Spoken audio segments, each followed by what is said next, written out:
Malawi today.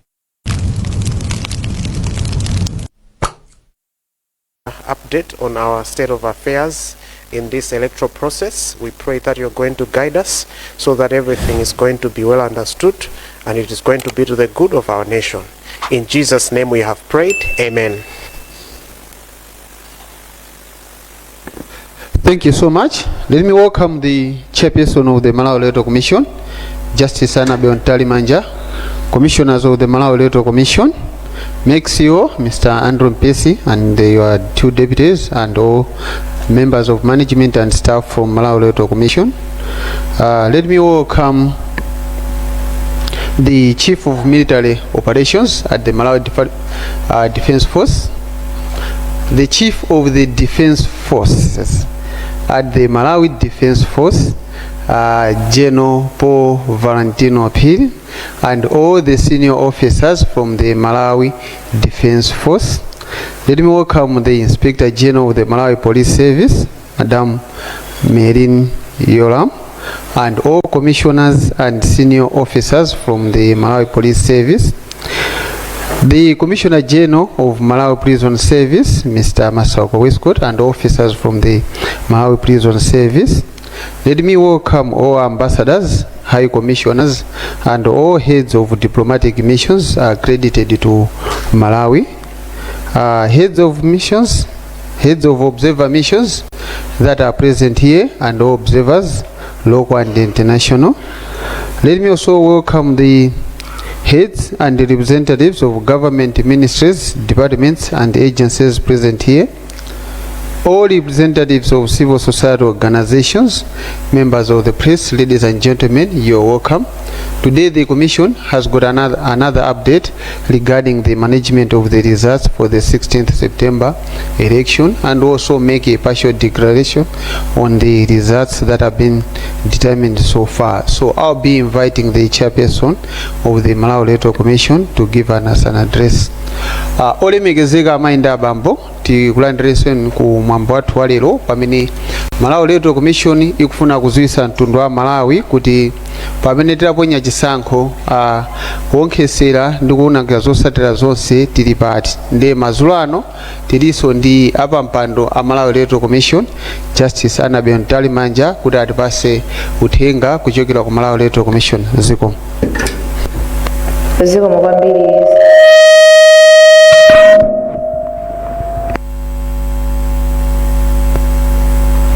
Zikomo kwambiri Sangwani. Choyamba tipereke moni kwa onse, komanso tinene kuti maulemu akhale m'malo mwake. Tithokoze nonse amene muli nyumba muno, amene mwafika tsiku la lero, komanso nonse amene mukutitsatira kuchokera ku madera osiyanasiyana. Tithokozenso kuposaposa kuti munatidikira kufika nthawi ngati ino. Tikudziwa kuti ndi nthawi yotayikabe choncho, komabe tikuthokozeni mwapadera. Tabweranso lero pa 21 September kuti tipitirize kufotokozerera mtundu wa Malawi kuti ntchito yathu yowunikira zotsatira zathu ikuyenda bwanji, komanso kuti tifotokoze kuti katundu tikulandira bwanji kuno ku National Talent Center, komanso tifotokozera zotsatira zingapo zimene takwanitsa kuwunikira mu tsiku la lero.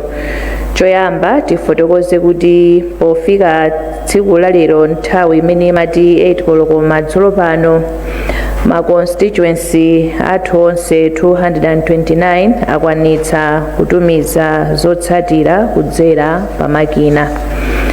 Komanso kuma konsolo konse ndiye kuti amalizira kuwunikira zotsatira ndipo akwanitsa zimenezi kuzimata pa khoma kapena pamalo owonekera kuti wina aliyense amene angakwanitse akhoza kupita ku konsolo ina iliyonse ndi kukaona kuti kodi zotsatira zathu pa konsolo imeneyo zatuluka motani. Tipemphe iwo amene ali ndi kuthekera kuti angathe kupita kukaona motero, komanso tipitirize kupempha kuti chonde mukaona mungoona musazimatulepo, kuti anzanu ena athenso kupeza mpata nawonso ndikukaona nawo kuti zotsatira za khonsolo imeneyi zayenda motani. Ku mbali ya katundu amene akufika kuno ku National Talent Center timafuna tifotokoze kuti makhonsolo 35 akwanitsa kubweretsa katundu wawo kuno ku National Talent Center, ndipo tatsala ndi khonsolo imodzi imene ili munjira kukwaniritsa makhonsolo athu onse 36.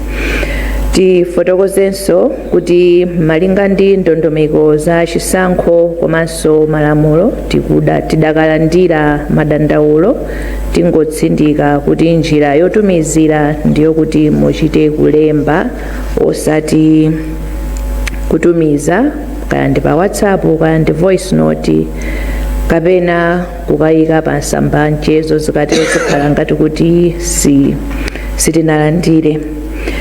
Pa ntchito yathu yowunikira zotsatira mutilole kuti tsopano tiulutse zotsatira zimene tawunikira mu tsiku la lero, ndipo tiyamba ndi ku Chitipa. Ku khonsolo ya Chitipa anthu amene analembetsa kaundula wathu wa voti anali 86,980, ndipo amene anatuluka kukaponya voti anali 68,131, imene inali 78.3%. Mavoti osavomerezeka anali 1,173, imene inali 1.7%, ndipo mavoti ovomerezeka anali 66,958, ndipo ayenda motere. Dr. Joyce Hilda Banda, People's Party, 4,743. Tokozani Banda Manyika, Independent, 535. Akwame Bandawe, Anyamata Atsikana Azimai, 667 votes. Dr. Lazarus McCarthy Chakwera, Malawi Congress Party, 13,936 votes. Kamuzu Shiwambo, People's Transformation Party, 436 votes. Adil James Chilungo, Independent, 153 votes. Cosmas Felix Chipojola, Independent, 228 votes. Dr. Dalitso Kabambe, UTM, 9,035 votes. Atupele Austin Muluzi, United Democratic Front, 687 votes. Professor Arthur Peter Mutarika, Democratic Progressive Party, 35,827 votes. Punziro Mvula, Independent, 109 votes. Frank Tumpale Mwenifumbo, National Development Party, 141 votes. Dr. Kondwani Nankoma, People's Development Party, 77 votes. Jordan Sauti, Patriotic Citizens Party, 33 votes. Smart Mlumbe Swira, Independent, 50 votes. Muwad Tobias, Independent, 30 votes.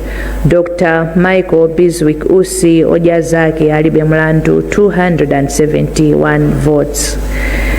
Kurumpi kumeneku amene analembetsa kaundula wathu wa voti 94,936, ndipo amene anatuluka kudzaponya voti 67,982, imene inali 71.6%. Mavoti osavomerezeka anali 1,390 votes, imene ili 2%. Ndipo mavoti ovomerezeka anali 66,592, ndipo ayenda motere.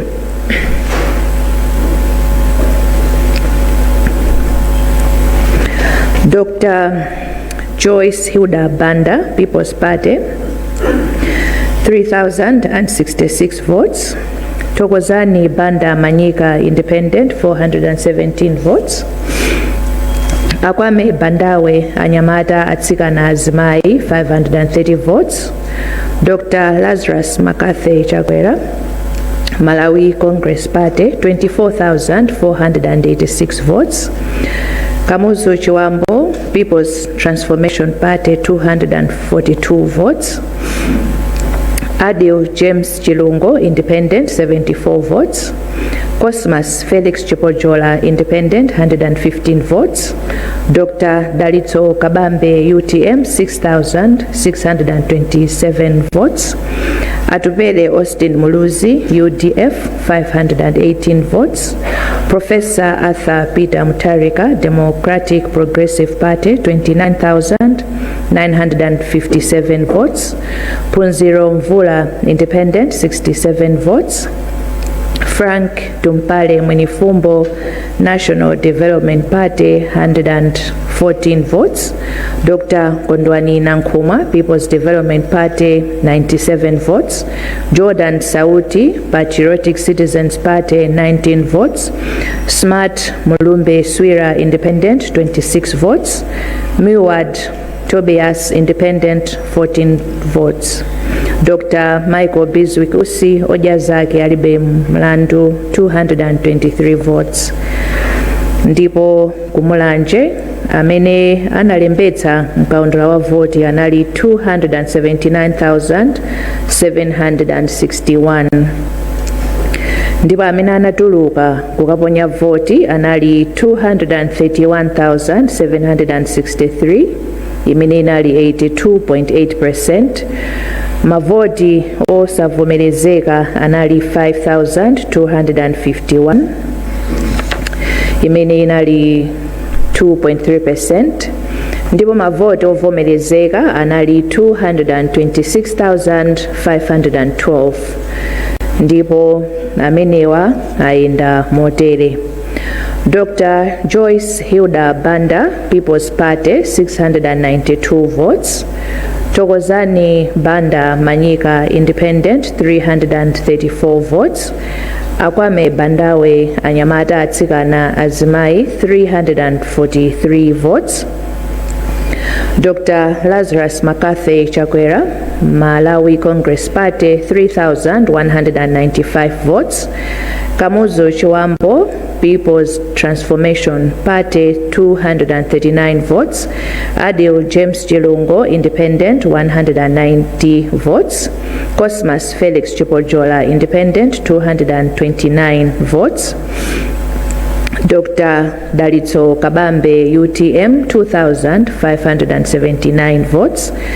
Atupele Austin Muluzi United Democratic Front 2,923 votes. Professor Arthur Peter Mutarika Democratic Progressive Party 207,596 votes. Punziro Mvula Independent 575 votes. Frank Tumpale Mwenifumbo National Development Party 238 votes. Dr. Kondwani Nankuma People's Development Party 6,777 votes. Jordan Sauti Patriotic Citizens Party 96 votes. Smart Mulumbe Swira Independent 81 votes. Miwad Tobias Independent 50 votes. Dr. Michael Biswick Usi Ojazaki Alibe Mlandu 375 votes. Zuzu Site ku konsola imeneyi amene analembetsa mkaundula wa voti anali 76,629 ndipo amene anakaponya voti 76,000 I beg your pardon amene anakaponya voti kumeneku 56,776 imene inali 74.1%. Mavoti osavomerezeka kumeneku anali 967 imene ili 1.7%. Ndipo mavoti ovomerezeka kumeneku anali 55,809 ndipo ayenda motere. Dr. Joyce Hilda Banda, People's Party, 1,078 votes. Tokozani Banda Manyika, Independent, 116 votes. Akwame Bandawe, Anyamata Atsikana Azimai, 154 votes. Dr. Lazarus McCarthy Chakwera, Malawi Congress Party, 15,013 votes. Kamuzu Chiwambo, People's Transformation Party, 132 votes. Adil James Chirungo, 35 votes. Cosmas Felix Chipojola, Independent, 69 votes. Dr. Dalitso Kabambe, UTM, 12,782 votes. Atupele Austin Muluzi, UDF, 550 votes. Professor Arthur Peter Mutarika, Democratic Progressive Party, 25,077 votes. Punziro Mvula, Independent, 42 votes.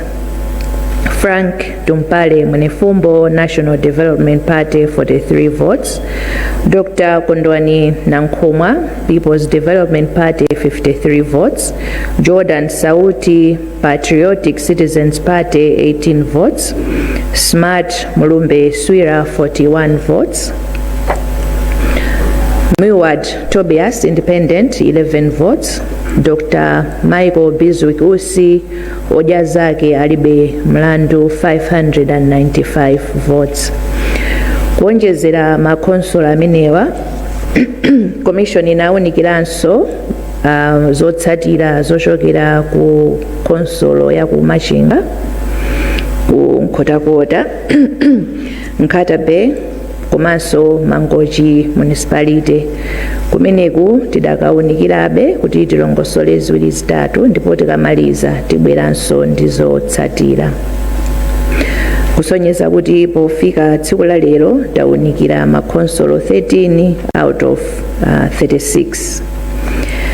Pamene tikumaliza timafuna tipemphe kuti chonde anzathu makamaka makandideti komanso azipani tikamakamba tiyeni tizikamba nkhani zoona zokhazokha komanso we must be responsible in the statements that we are making. Bungwe la MEC laona mokhudzidwa kuti pali kanchitidwe amene anzathu azipani komanso makandideti tikumakhala tikumayankhula komanso kunenerera kuti chisankho ichi tapambana. Zimenezi zikumakhala zotsutsana ndi zimene Malawi Electoral Commission ikufotokozera. Takhala tikufotokozera ndipo tikhala tikufotokozera ndi kukumbutsirana kuti ndi Malawi Electoral Commission yokha imene ili ndi mphamvu pansi pa lamulo kulengeza zoona zenizeni za zotsatira za chisankho. Tikudziwa kuti Malawi aliyense ali ndi ufulu woyankhula komanso tikudziwa kuti anzathu amene mmachita za ndale muli ndi ufulu woyankhula ndi amene amakutsatirani. Koma pamwamba pa ufulu umenewo palinso udindo umene muli nawo kuti kuyankhula kwanu kukhale koona komanso muyankhule momangirira komanso moposaposa kuti tonse tisamalire malamulo athu amene amayendetsa kapena malamulo amene timayendetsera za zisankho makamaka pamene tikuyankhula pa nkhani za chisankho chathu chimene chapita. Malawi Electoral Commission simangoyankha nkhani yena iliyonse koma tinaona kuti apapa tiyankhulepo chifukwa chokuti kupempha kwathu ndi kuti tonse tisunge bata ndi mtendere pamene tikudikirira kumalizitsa ntchito yonse yowulutsa zotsatira za chisankho. Ndiye tikamayankhula nkhani zokuti zikhoza kutibweretsera mpungwepungwe ndiye kuti pamenepo zikhala kuti sitinaziyendetse zinthu bwino. Choncho tikupitiriza kupempha Malawi aliyense komanso makamaka anzathu azipani komanso ino makandideti amene munachita nawo chisankho ichi kuti mukamayankhula muyankhule zoona zokhazokha komanso muyembekezere kuti Malawi Electoral Commission iwulutse kuti zotsatira zathu ndi zotani. Tipitirize kutsimikizira mtundu wa Malawi kuti ifeyo tipitiriza ndithu kugwira ntchito yowunikira zotsatira zathu ndi kumaulutsa kuti aliyense athe kudziwa kuti chisankho chathu chayenda bwanji. Tipemphe kuti tonse tisunge bata ndi mtendere pamene tikudikirira. Ifeyo ntchito yathu ndiyo kuti tiwunikire zonse zimene talandira kuti tionetsetse kuti ma results athu ali accurate, ndipo potero we need to verify, reconcile and to validate. Choncho tipitirira ndithu kupempha kuti tonse tiyeni tisunge bata ndi mtendere. Ndikuthokozeninso m'malo mwa bungwe la Malawi Electoral Commission chifukwa chakumvetsera kwanu komanso kupezeka kwanu madzulo pano. Ambuye akudalitseni nonse. Zikomo.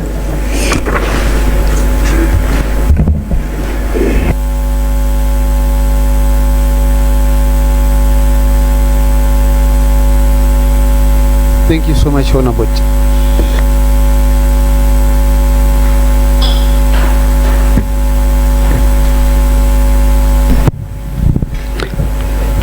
Thank you so much, Honorable Chairperson.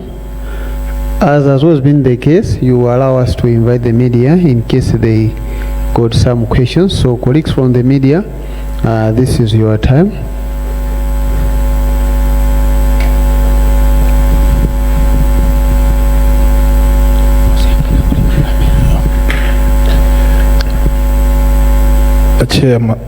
Chairperson, dzina langa ndi Wycliffe Njiragoma wa Nation Publications. Dzulo munadzafotokozera kuti munachita quarantine, chizungu chake mmatero, zotsatira za ku council ya kuntcheu. Sindikudziwa kuti status ya ntcheu ndi yotani. And apapa mwatchulanso zokuti munaonikira koma ndikhulupiraso chizungu chake nchomwecho cha quarantine icho. Machinga nkhotakota ndesi ndikudziwa kuti pamene mukamba mutakhala mutifotokozera za status ya kuntcheu iyiso chifukwa simunatiwuzenso kuti zachinachititsa ndi chani, titha kuziyembekezera liti zimene zizi. Zikomo kwambiri.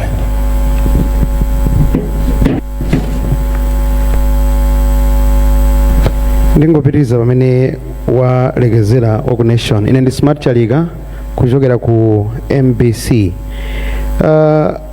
Amene mwachita quarantine wa kapena malizatsa amene mwayimitsa kaye kuti awonekedwenso, ndimafuna kudziwa kuti mwina mwachitapo kafukufuku tsopano nkudziwa kuti amene amachita mafika amene akuti azisiyana ndi pene zinthu zikuyenera kukhalira ndi ndani, nanga kodi malamulo amati chani anthu kapena amene akukhudzidwa ndi nkhani ngati imeneyi. Pa ntcheu pomwepo tinaonako maboma ena ngati Palombe, Kasungu, Chikwawa, kumeneko anatha kubweza kuti tikaonekerenso kuchokera ku matale centers yo kuti asanafike kuno. Zidalephera bwanji kuboma limene la ntcheu kuti pakana zizafike kuno? Tinene kuti ogwira ntchito anu kumeneko alephera ntchito yawo. Zikomo kwambiri.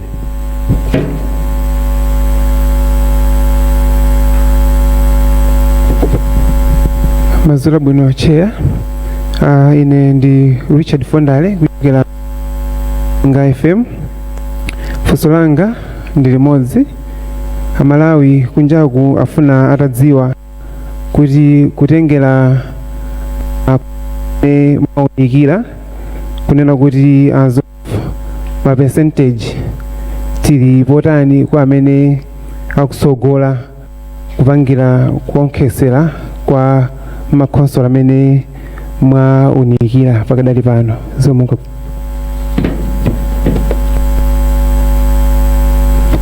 Dzina langa ni Johannes Momba, TVN Radio komanso television. Funso limodzi chairperson, nkhani yokhudza kupanga kondemu kuti zipani kumanena kuti tapambana kale mwakhamu kulankhula koma sizikusiya zikuchitikabe. Palibe chimene commission ingachite pofuna kuti completed samaoneso zipani zoti mabwera poyera nkumanena kuti tapambana pamene commission imene ili ndi mandate imeneyo ayisanatero. Zikomo kwambiri.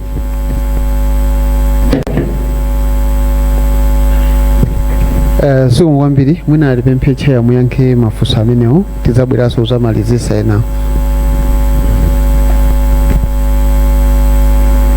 Zikomo kwambiri, ndithokoze nyumba yonse, ndiphatikize funso limene lachoka kwa Njira Goma komanso Jalira.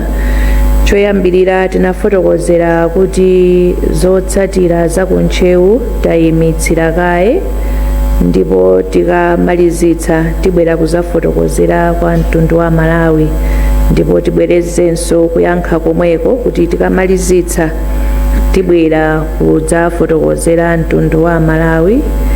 Ndipo tikumbukire kuti ntchito yonseyi tikugwira within the framework imene inakhazikitsidwa ya masiku 80, kusonyeza kuti sikuti tipitirira pamenepo.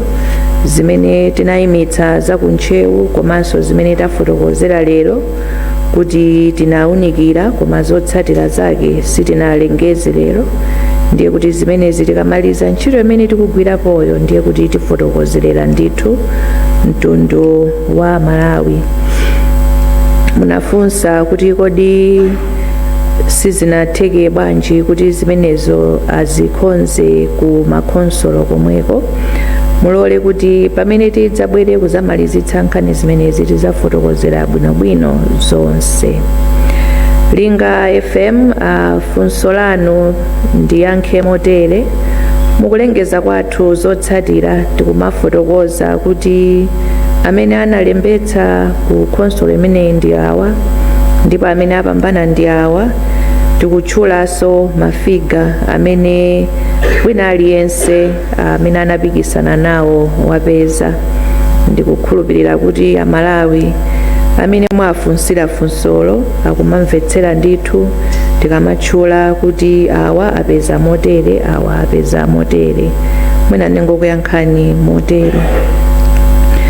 Kwa zipani zimene zikupitiriza kuyankhula, ifeyo tikukhulupirira kuti zipani kapenanso makandidate amene angati ma stakeholders athu they are mature and they will be constructive, ndipo kufotokoza kwathu kuti iwo amvetsera, chifukwa chokuti munyengo imene tili ndi munyengo yokuti tikufuna timangirire dziko la Malawi, ndipo tikukhulupirira kuti iwonso khumbo lawo ndi lomwelo ndipo tiyendera limodzi motero.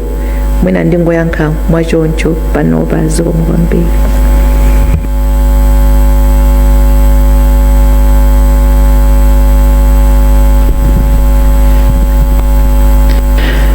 Madzulo abwino cheya, funso langa ndi limodzi. Zikuoneka ngati mavoto okanidwa kapena non vote achuluka kwambiri zisankho za chaka chino. Tiziti mwina sikunagwiridwa ntchito yabwino kwambiri yowaphunzitsa anthu pa nkhani yakavotedwe, kapenanso mwina nkutheka kuti mwina anthu akusewerasewera pa non vote amene kuti achuluka chonche. Dzina langa ndine Anthony Manda from Transworld Radio.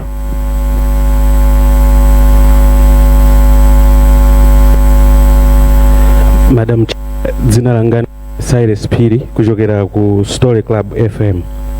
Funso langa ndilonena kuti pofika lero madzulo ano mwakwanitsa kulengeza zotsatira za makhonsolo 13 zimene zikutanthauza kunena kuti 23 atsala, koma tikayang'ana lero ndi day number 5. Timafuna kuti mwatsimikizire Amalawi kunjaku tikakhala akumafunsa kuti koma masiku akwanadi, chifukwa chonena kuti 23 watsalayo ndi ambiri, komanso zikuoneka kuti kuli madando ambiri. Zimenezi sizikupangitsabe kuti anthu adziyankhula kwambiri kunjaku ngati azipani, chifukwa choti nthawi mwina ya tsala yochepa, mwina akumaona kuti nkwabwino kuti adziyankhula kuti awina ndiwo kapena china chake chikuchitika. Zikomo cheya.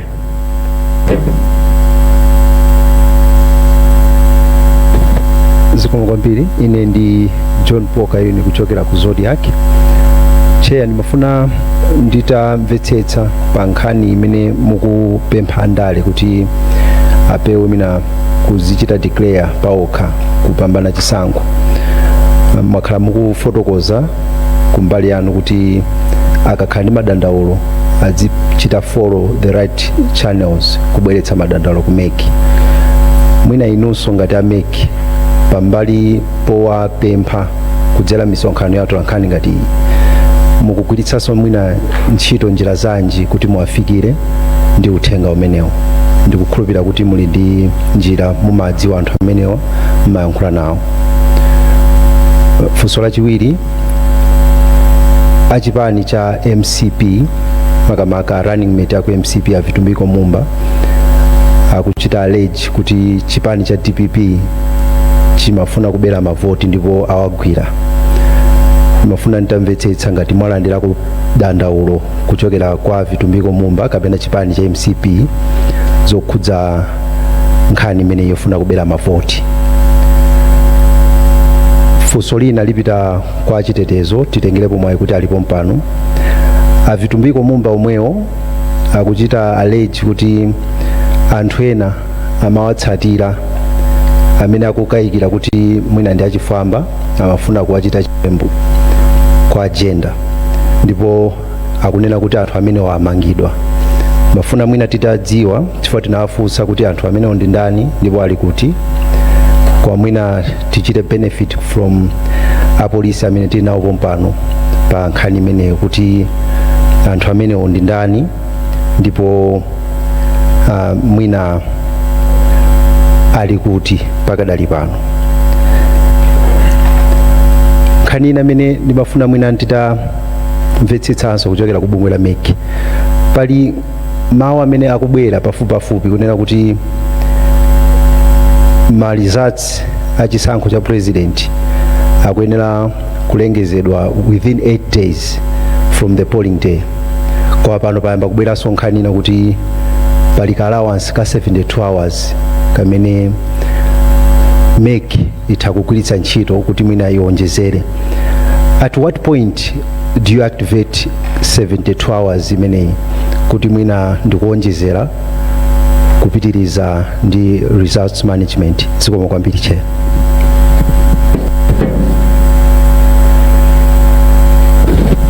Mwambiri Madam Chair, ine ndi Innocent Kunchedwa kuchokera ku Zodiac. Funso langa loyamba ndimafati ngo mwina likupitaso kwa chitetezo omwewo. Timafuna tipange follow up issue ya ma presiding officer amene munamangaja ndi nthawi ya 48 hours imene imanena kuti mwina mukhale mwatsigulira milandu mwachaja formally. Timafuna tidziwe kuti nkhani imeneyi kodi ili pati. Pa social media yaso wazatha chitetezo pali nkhani zambiri zokhudza ndi ma presiding officer ena amene akunena kuti akukhala ndi mantha, ena amasukira atu nkhani ena komanso ngakhale ma social media influencers kuti akukakamizidwa ndi achitetezo omwe akugwiritsidwa ntchito ndi boma kuti asinthe ma figures makamaka ku Lilongwe. Sindikudziwa kuti ngati nkhani imeneyo azathu achitetezo mukudziwa. Chair, nofana ndifunsenso nkhani ya imeneyo ipita kwa inu. Pachisankho chipa kuchuluka nkhani zokhudzana kusiyana kwa mafigura papepala ndi pamakina. Kodi nkhani zimenezi ndizochulukira bwanji? Chifukwa ma press briefing omwe zipani zikuchititsa, zipani zikuluzikulu ma main stakeholders MCP DPP aliyese akudandaula kuti ma figures apapepala ndi pamakina kusiyana. To your extent ndi ochuluka bwanji ma issues amenewa inu amene mwakhala mukuunikira kale zotsatirazi, vuto limene ndilokula bwanji?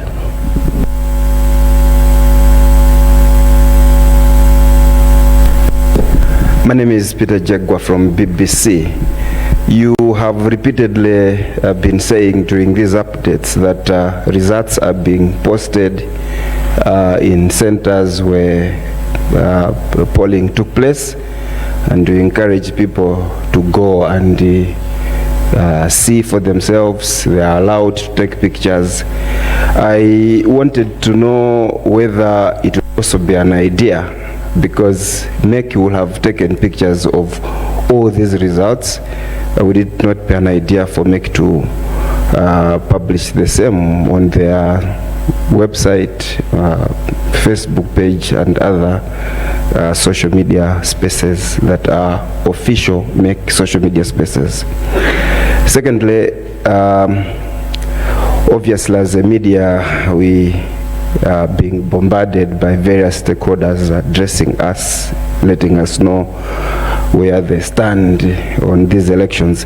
One of the criticisms that has gone to your commission is with regard to how you have perhaps not done well in the area of taking care of your staff, while Malawi, the country, is taking very good care of you, providing you with everything you need in order to manage these elections. The allegation is that your staff perhaps have not been taken care of very well. Where they were working under harsh conditions. Those are some of the words that have been used. Working for long hours without being changed, and also maybe without food, which points to, according to the reports of civil society organizations, even international partners, when they are pointing out in their preliminary reports, they pointed that out. Finally, I wanted to find out whether it bothers you that political parties appear not to have invested in monitoring of these elections. Very often we hear political parties actually go to the media to ask for results, when ideally through their monitoring system maybe they should already have these.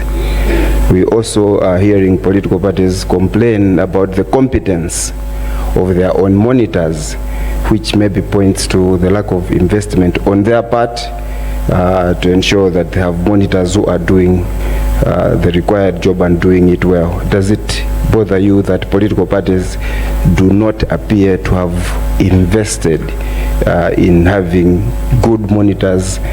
As we can actually also see that some of the signed forms do not have monitors from several candidates. It's only 2 political parties that appear to have monitors at every stage, where many other candidates do not have. Thank you.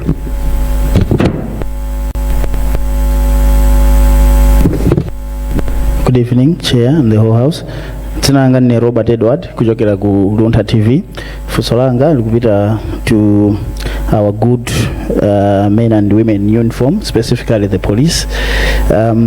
Pankani ya the allegations of rigging the election, or any allegation that can be summed up or connected to such. I wanted to understand, who are the complainants? Is MEC among the complainants? Is MEC the aggrieved party? If MEC is not among the complainants, who are they? Thank you.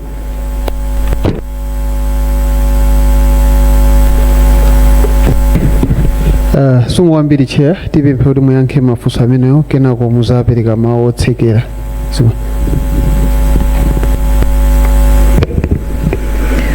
Zikomo kwambiri. Funso loyamba linali lokuti tili ndi ma void votes ambiri. Timafuna tifotokoze choyamba kuti that is a premature conclusion.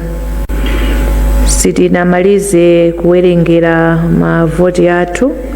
Makonsolo amene taulutsa ndi okwanira 13.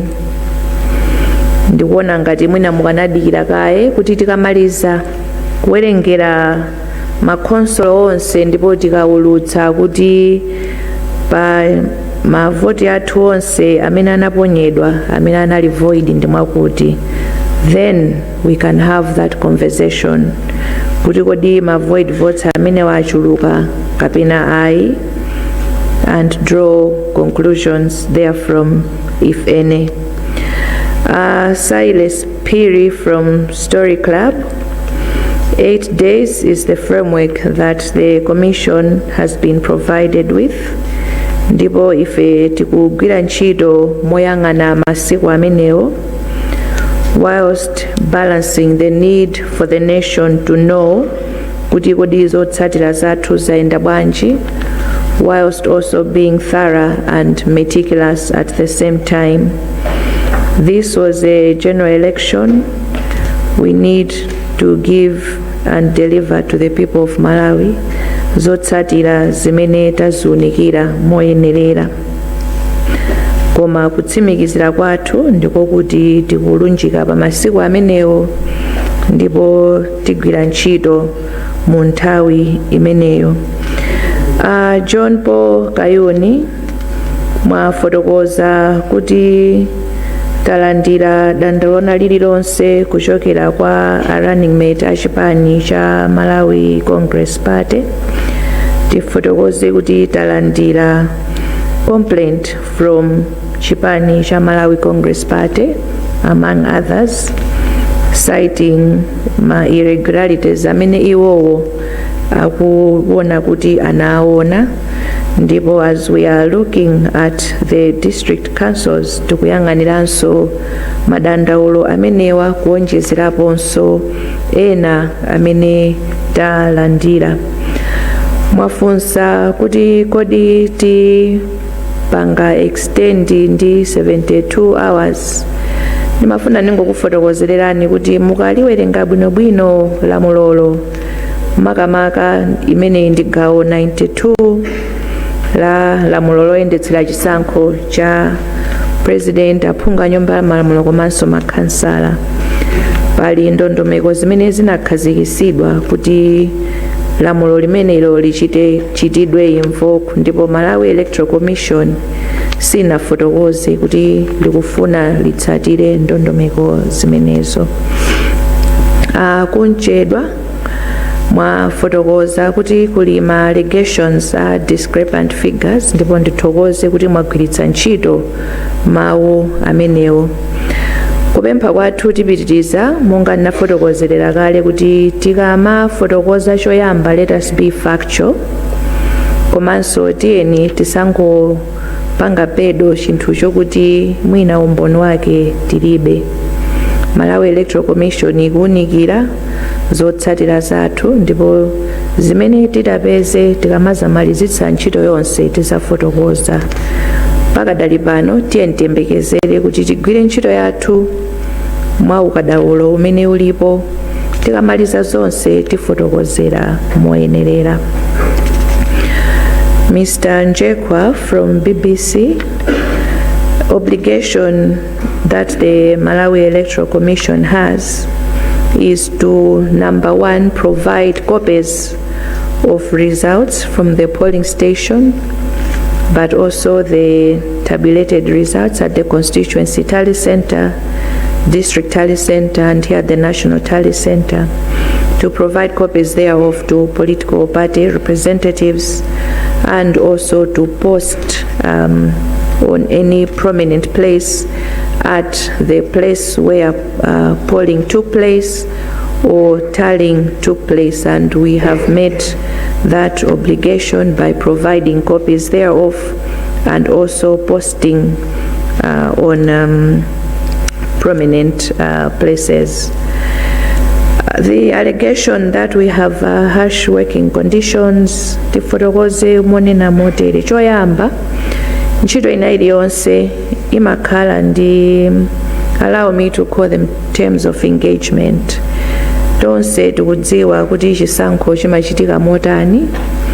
We have, polling is from 6 a.m. to 4 p.m. ndipo tikamaliza kuponya voti nthawi yomweyo timayamba kuwerengera, ndipo amene amawerengera ndi amene amapangitsa chisankhocho. Sikuti timakatenganso anthu ena kuti ndi amene akawerengere. ndipo ntchito ikayamba simayima. Chimene ndikutanthauza ndichonena kuti ndipo mundimvetsetse bwino, I do not mean to be disrespectful, koma tingofotokoza amene zilili.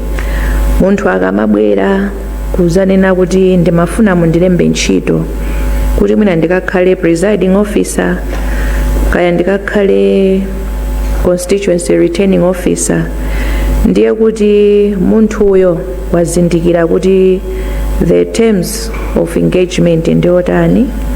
Zikhoza kutheka kuti akayikidwa ku polling station imene kulibe china chilichonse koma ndi mmene ntchitoyo ilili. As the Malawi Electoral Commission timayesetsa ndithu kuti anthu akamapita kumenekoko choyamba akhale kuti ndalama zawo apatsidwa, komanso kuti kumene akupitako akathe kukhala bwinobwino. Koma ngati akutumizidwa kumalo kokuti mwina ma structures ndi ovutirako, ndiye kuti timakhala kuti apatsa tenti imene atakakhalemo. Those are the terms of engagement. Ndiye mwina tikanena kuti harsh working conditions, I think it would be good to understand the context of the engagement first of all before we rush to conclusions. There have been issues zinabweranso in a couple of days ago kuti kodi anthu anu ena simukuwalipira. Tinafotokozera that choyambirira the terms of the engagement was kuti apatsidwa 50% popita, inayo akamadzabwera. You would understand why that is so. Komanso tinafotokozera kuti alipo ena amene ndalama zawo mwina sizinalowe for one reason or the other, and tinanena kuti ngati alipo ali ndi vuto, instead of kumakafotokozera ku media, maybe it would be good to use the structures that are there kuti angathe kuthandizidwa moyenerera. Malawi Electoral Commission sipereka chakudya kwa anthu amene apangidwa deploy. They are given allowances kuti aone kuti apanga bwanji, which I'm sure is similar with many institutions. I don't know whether we can describe that as harsh. Mwina aliyense akhoza kulingalira pamenepo. You have also put a question kuti kodi Megi ikuganiza bwanji about the I'll paraphrase you, the failure of political parties to invest in monitors. Mulole kuti pamenepo ife tisaikepo mawu chifukwa chokuti simbali yathu. The law makes provision for political parties and independent candidates kuti they can deploy or place two representatives nthawi ya registration, nthawi ya transfers, nthawi ya inspection and polling kufika mpano kuno ku National Tally Center. Izi sizokakamizidwa. It is up to kandi chipani kandi candidate to deploy monga iwo mene akufunira. Should they do so, the obligation for the commission is to make space for those kuti tisabwenze koma tigwire nawo ntchito, and the commission does that. But as to the question whether political parties have invested enough, maybe limene ndifunso loti lipite kwa aini yake kuti angathe kuyankha moyenerera.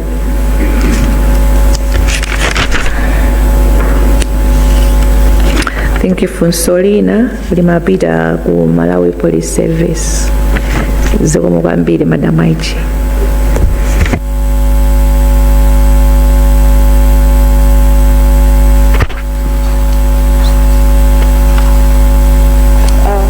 Thank you Chair and the whole House. Ndiyankhapo funso loyambirira limene atifunsa zoti kodi running-mate MCP achita report kuti nkhani imene akuti he was being threatened. At the moment I don't have an answer chifukwa sindinalandire china chilichonse chokhudzana ndi nkhani imeneyo. Komanso pali mtolankhani wina amene wafunsa za pa social media. Ndinene kuti ya pa social media yo sindiyankha. Zikomo kwambiri. Koma nkhani imene ndiyankhe ndiyokhudzana ndi nkhani yakunkhoma ku mitundu. Nkhani yakunkhoma ku mitundu ndingopereka background.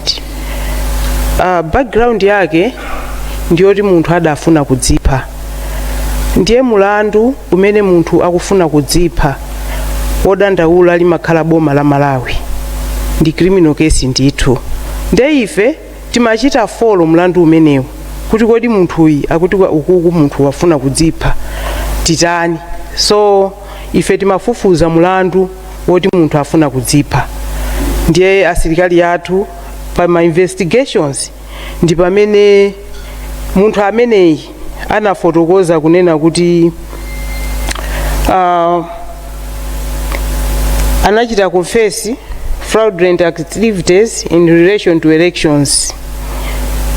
Ndiye atafotokoza zimene zija anafotokoza anthu ena amene anakhudzidwa pa nkhani imeneyoyo. So it led to the arrest of 8 clerks. After being interviewed, they were cautioned on fraudulently amending documents in relation to elections, and they have been released on bail at the moment. Ifeyo tikadapitiriza kufufuza, tikufufuza milandu yonse iwiri. Ndanena kale the original mulandu ndi wofuna kudziphawo. Unabwerapo chifukwa chomufunsa munthu amene amafuna kudzipha uja. So tikupitirizabe kufufuza mpakana titamaliza nkhani zimenezi. So progress ya mulandu umenewo ndi imeneyoyo. Komanso ndimangofuna ndipezerepo mwayi kunena kuti pamudzi pano mumakhala ndi PRO the whole day. Amagona pompano, amagwira ntchito pano kuchokera mmawa mpaka na madzulo. Pakakhala kuti mwina ti independent issue a press imene tikufuna apereke progress, tidzimufunsa atha kutipatsa progress pompo. Kusiyana ndi kuti tidikire session imene chair akufuna atiuze progress za mmene zisankho zikuyendera. Timaichita prolong kwambiri pili ujeniyo session iyo chifukwa choti tili ndi ma issues ena amene tikanatha kuafunsa outside this session, and would have been assisted accordingly. Thank you very much.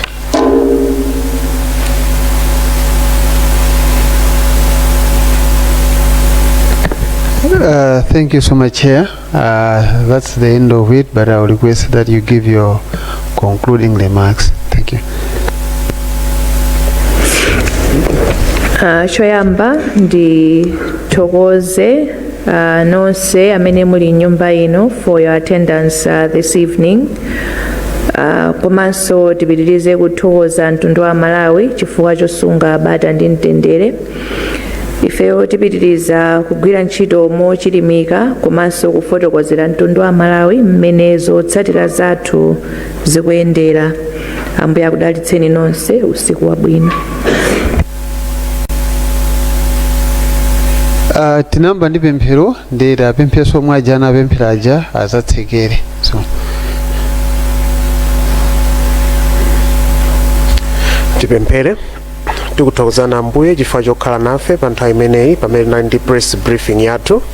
Pamene tikubwerera tikupemphera kuti mukatitetezera ndiponso mukatithandizira kuti dziko lathu likasunge bata, komanso kudikirabe kuti mpakana process yonse ikathe bwino.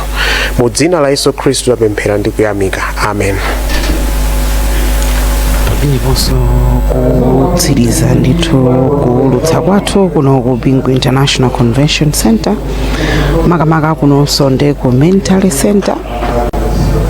Ndipo nthawi yangu opitayi wapampando wa bungweli anali akupereka tsatanetsatane kuti kodi ntchito ikuyenda bwanji, ndipo afotokoza kunenazo kuti akadali mkati mowunika zotsatira zimene zinachokera m'masenta angapo.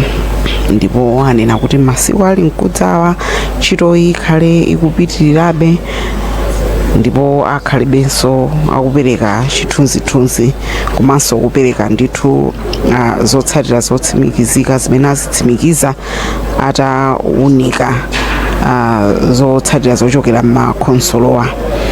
Pamapeto wapampando yonso wapitiriza kumema azipani kuti apitirize kukhala bata komanso kuchepetsa mchitidwe omauza anthu makamakaso mwina pamasamba amchezo ndi penanso kuti iwowo apambana pa zisankhozi. Anena kuti izi bungwe la MEC ndilo khalo limene lidzaulutse pamene ntchitoyi idzatsirizike. Ndiye ine dzina langa ndi Joyful Paliani ndikubwenzeretsani nyumba yathu youlutsa mawu mumzinda wa Blantyre, tikhalenso limodzi masiku ali mkudzawa.